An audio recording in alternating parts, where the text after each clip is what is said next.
seekers to countries, rich countries like ours. Is it really a good idea to send those desperate people back to Indonesia, tow them back to Indonesia, should they fall into Australian waters?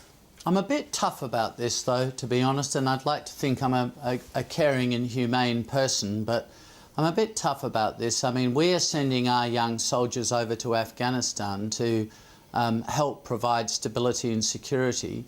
The Afghans themselves, with the help of countries like ours, are trying to build security forces, and at the same time there are a lot of people who apparently don't want to participate in any of that and are trying to come illegally to our country via a whole series of other countries on the way. I live near a military base, and I can't help but think our young people are training to go there, and their young people are coming here on boats. So they're hardly comparable, though, are they? The two? They are comparable, because I think that Afghans would be best advised to do everything they can to try to support their own country and the establishment of a decent, democratic and perhaps in the long term prosperous society there. And they need people in the Afghan National Army, they need people in the Afghan police. It's often hard to recruit them. So yes, I think that their first priority should be to their country. Now, on the other hand, some people flee. They have to flee. There are circumstances when they flee. They flee next door, don't they? They flee into Pakistan. What happens is people smugglers go into the camps in Pakistan and they offer them deals. They offer people in those camps deals. And if you've got enough money, and most people don't have, but if you've got enough money, you can pay a people smuggler and they'll fly you to Indonesia, and then they'll try and get you onto a boat and do their best to get you to Australia. I mean, it's a trade, it's a business, and I feel very strongly about this. It's a business that I helped to close down in the early 2000s. It's a business that's been allowed to open up again, and I think it's dangerous, it's costing lives, it's destroying the integrity of our refugee program, and it needs to be closed down. I don't want to see people smugglers making millions of dollars at the expense of the incompetence of Australia. But Alexander Downer, how does the towback work to Indonesia?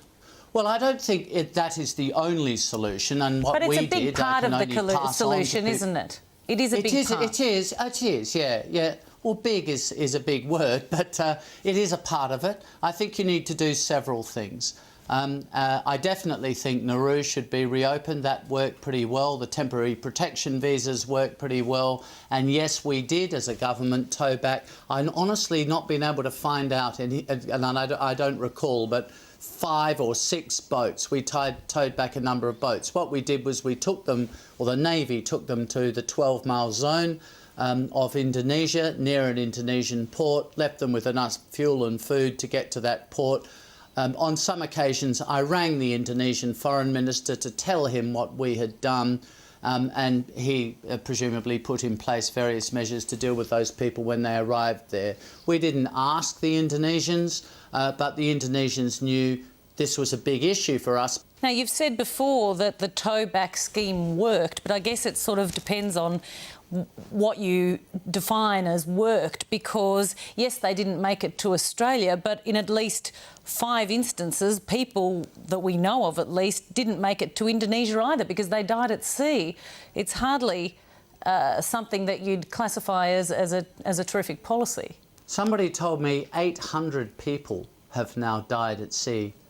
I don't know if that figure's right, but 800 people have died at sea trying to get to Australia. But the consequence of the policy change has been to open up this whole grisly trade again, and that is what is risking lives. Now, we towed back very few boats because there are lots of reasons why that's fairly difficult to do, but it can be done, and it was.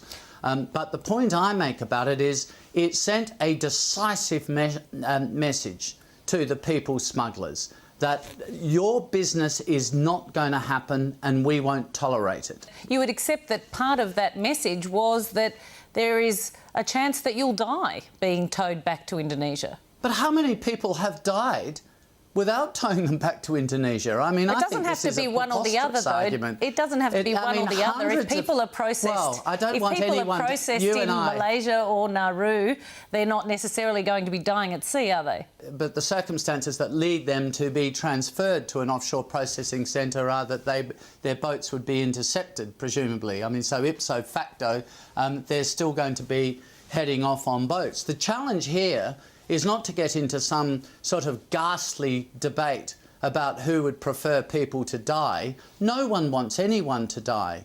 But for me, I am one of those people who thinks that if there is something bad happening, you have to stop it.